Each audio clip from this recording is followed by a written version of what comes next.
Bienvenue sur ma chaîne.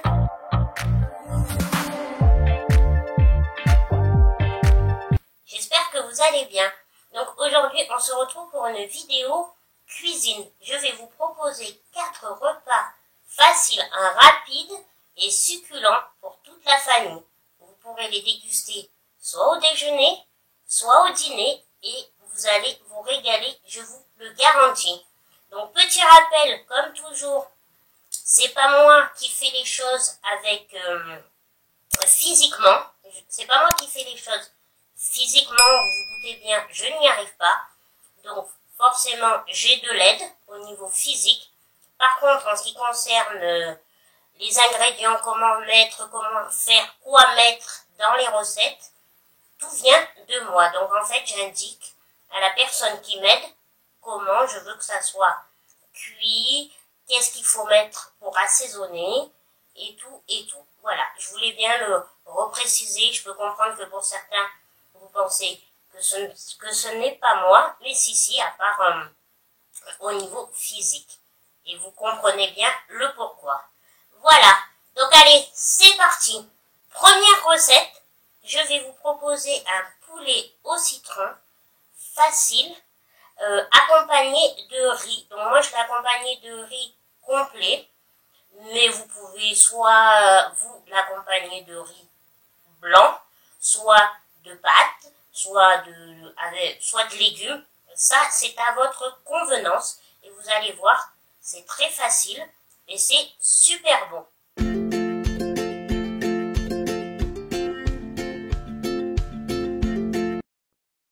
Alors, pour le poulet au citron, il va vous falloir une poitrine de poulet, du sel, du poivre, de la farine, du beurre, de l'huile d'olive, un bouillon de poulet et bien évidemment des citrons.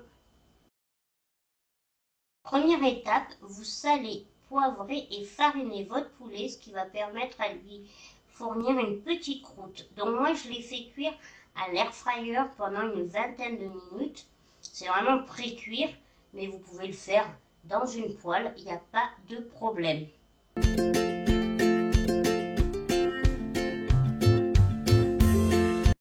Dans les ingrédients, j'ai oublié de parler de l'échalote. Donc vous commencez par faire revenir votre échalote dans la poêle avec du beurre. Après, vous faites votre bouillon cube, vous le mettez dans de l'eau chaude pour que il se dilue. Une fois que c'est fait, vous allez le mettre dans votre poêle, vous allez le verser avec l'échalote et du jus de citron et vous laissez mijoter pendant bien 5 minutes. Au bout de 5 minutes, vous rajoutez un bon morceau de beurre et vous rajoutez des quartiers de citron que vous laissez encore mijoter bien 2 minutes. Dès lors que votre poulet a terminé de pré-cuire, vous le rajoutez à votre poêle avec tous les autres ingrédients.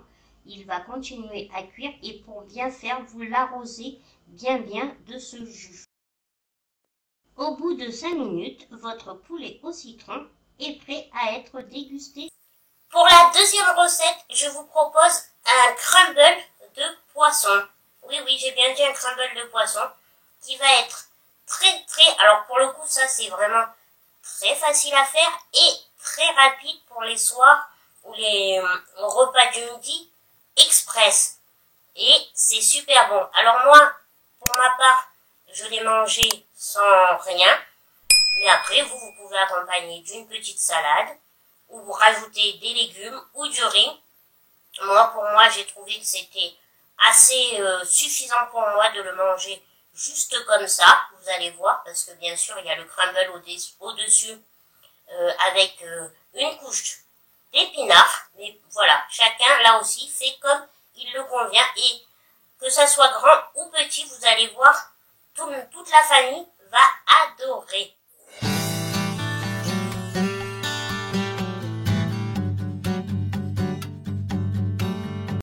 Alors, pour le crumble de poisson, il va vous falloir des pousses d'épinards, du poisson blanc type colin, des biscottes ou des petits pains grillés, du beurre salé, du lait de coco et de l'ail pour agrémenter le goût. Première étape, vous faites revenir vos pousses d'épinards dans une poêle avec un bon morceau de beurre et de l'ail. Alors n'oubliez pas, les épinards, ça réduit énormément. Une fois que vos épinards sont bien revenus, vous les disposez sur votre poisson blanc dans un plat qui va au four. Par-dessus, vous y rajoutez le lait de coco. Vous recouvrez même tout le poisson.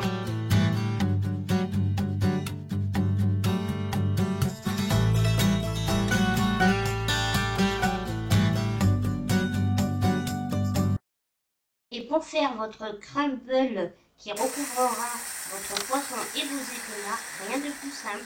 Vous broyez des biscottes. Une fois que celles-ci sont broyées, vous y rajoutez un bon morceau de beurre fondu au micro-ondes. Vous mélangez le tout et vous disposez sur votre poisson et épinards.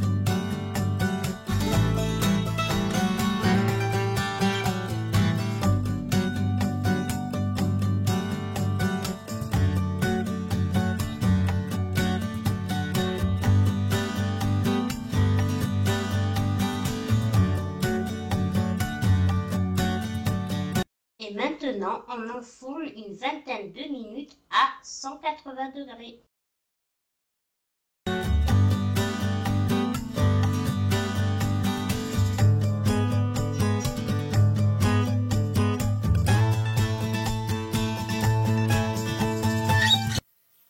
En ce qui concerne la troisième recette, je vous propose des pâtes au roquefort améliorées.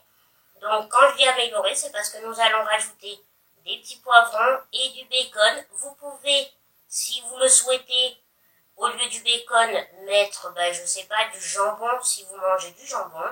Ou je l'ai même déjà tenté avec des blancs de poulet. Ça va aussi très très bien.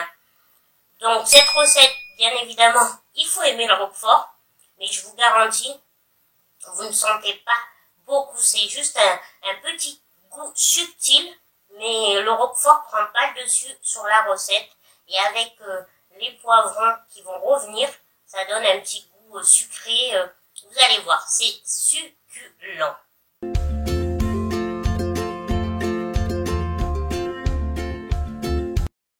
Pour cette recette, il vous faut des pâtes, bien évidemment. Moi, je préfère les faire avec les tagliatelles.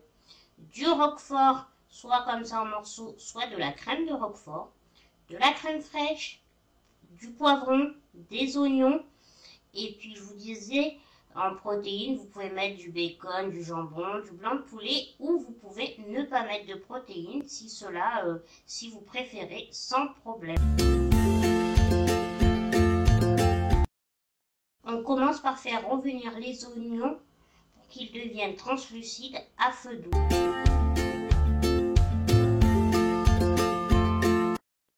En ce qui concerne les poivrons, c'est vraiment plus sympa, plus coloré, plus appétissant d'y mettre les 3 couleurs que de rester que sur une couleur. C'est vrai que ça agrémente le plat. Visuellement.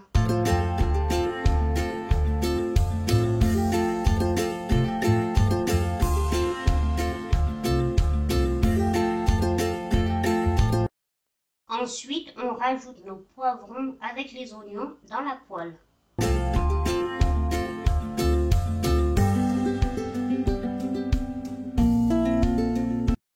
Toujours à feu doux pour éviter que cela brûle. Moi là, j'y rajoute, vous voyez, des petits poivrons, mais je les avais congelés. Mais ce sont des poivrons frais que j'ai coupés et mis au congélateur. Donc je vous disais toujours à feu doux. Et si vous avez peur que ça brûle, vous rajoutez un petit peu d'eau. Là, par la suite, j'ai rajouté sel, poivre et de l'ail semoule.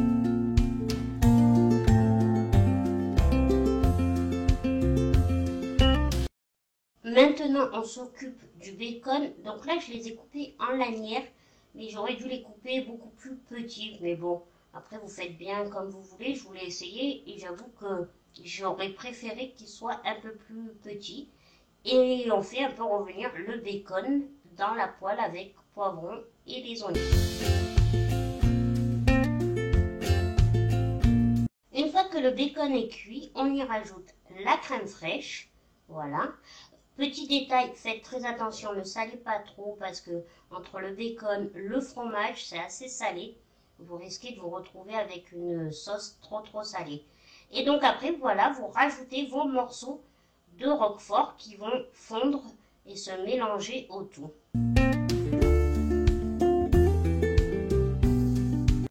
En parallèle, bien sûr, on fait cuire nos pâtes. Et une fois que nos pâtes sont cuites, on les intègre à cette succulente sauce. Et on n'oublie pas d'y mettre une petite cuillère d'eau des pâtes. Vous savez, ça aide à ce que la sauce vraiment nappe bien les pâtes.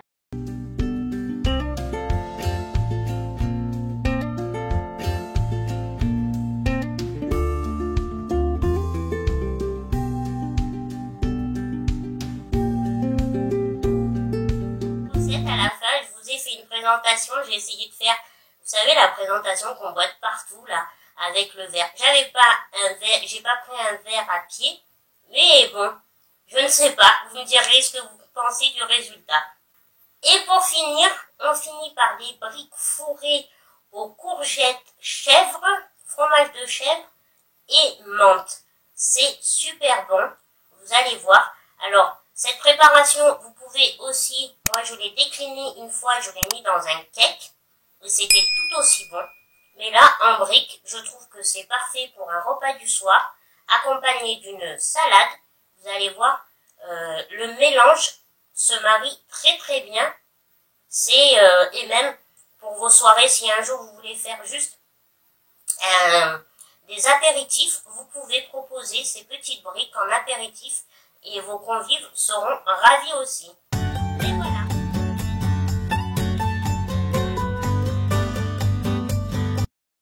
Pour cette recette, il vous faut vraiment très peu d'ingrédients.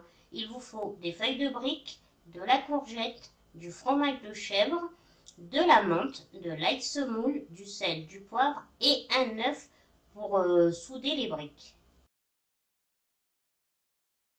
Alors, comme vous avez pu constater, la courgette, il faut la couper en petits morceaux parce que comme on la précuit pas, sinon ça ne va pas cuire. Après, vous y rajoutez du sel, du poivre et de l'ail semoule. J'y rajoute du fromage. Au début, j'ai voulu mettre la moitié de mon fromage de chèvre, mais c'était pas assez suffisant. Donc en fait, j'ai mis tout le fromage. J'ai bien mélangé le tout. On y rajoute un filet d'huile d'olive plus nos feuilles de menthe coupées en petits morceaux.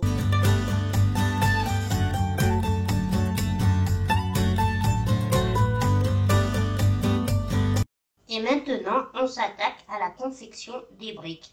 Donc moi, c'était des grandes feuilles, donc c'est pour ça que je les ai coupées en deux. Non, ça m'aurait fait des très grandes briques, mais vous pouvez vraiment faire la taille qui vous convient. Et donc, pour faire nos briques, on rabat une partie de notre feuille en deux. On y met la farce dans le coin. Et après, on va rouler sur la farce. Et ça va nous donner un triangle, vous voyez, comme cela. Hop, après, on met un peu d'œuf et on scelle le tout.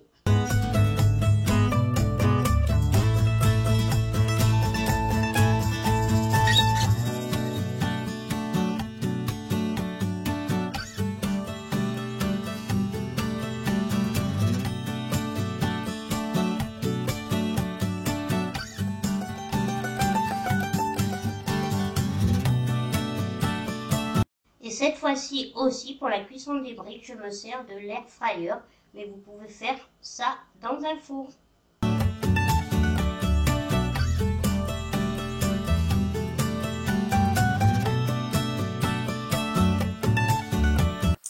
Donc voilà pour ces 4 idées repas. J'espère que ça vous aura plu. Ça vous aura peut-être donné des idées, surtout j'espère, parce que c'est vrai qu'on manque souvent d'inspiration en ce qui concerne les repas. On a tendance à refaire toujours les mêmes choses. Donc j'espère que ça vous aura donné de l'inspiration. Moi, ce sont des recettes que je fais régulièrement et que j'avais envie de vous partager. Donc vraiment, j'espère que ça vous aura plu. Comme d'habitude, n'oubliez pas de liker, de vous abonner si ce n'est pas encore fait. Et puis on se retrouve pour une prochaine vidéo. Allez, au revoir!